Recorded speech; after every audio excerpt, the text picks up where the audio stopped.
Hello everyone, আমি Purnima from Purnima's mehendi and nail art. তো আজকে আমি তোমাদের জন্য এনেছি আবারও একটা 3D আর্ট বিল্ডার জেল দিয়ে। তো প্রথমেই আমি নিয়ে নিয়েছি একটা বেস কালারটা অ্যাপ্লাই করে আমি 60 সেকেন্ড কিওর করে নিয়েছি। তারপর লাগিয়েছি ব্লসম জেল বা ব্লুমিং জেল, যেটাই বলো, ইউজ করে নিয়েছি।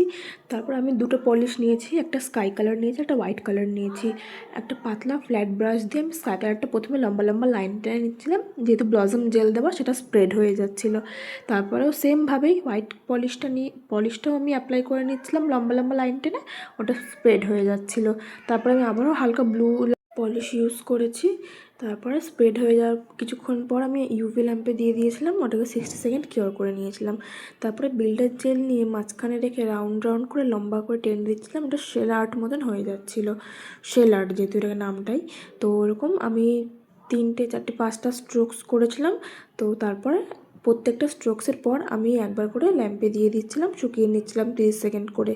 সবগুলো করার পর শুকিয়ে নিয়ে আমি একদম মিডিলে আমি বসিয়েছি একটা স্টোন, একটু বড়ো সাইজের স্টোন বসিয়েছি, আর পাশ দিয়ে গোল্ডেন বিডস বলে মেবি, জানা নেই আমার, সেটা ইউজ করেছি। করে সেটাকেও 60 সেকেন্ড কিওর করে নিয়েছি। আর লাস্টে ইউজ করেছি টপকোটটা লাগিয়ে আমি 80 সেকেন্ডস মতো কিওর করে নিয়েছি। দেখো কেমন লাগছে, দেখে জানিও।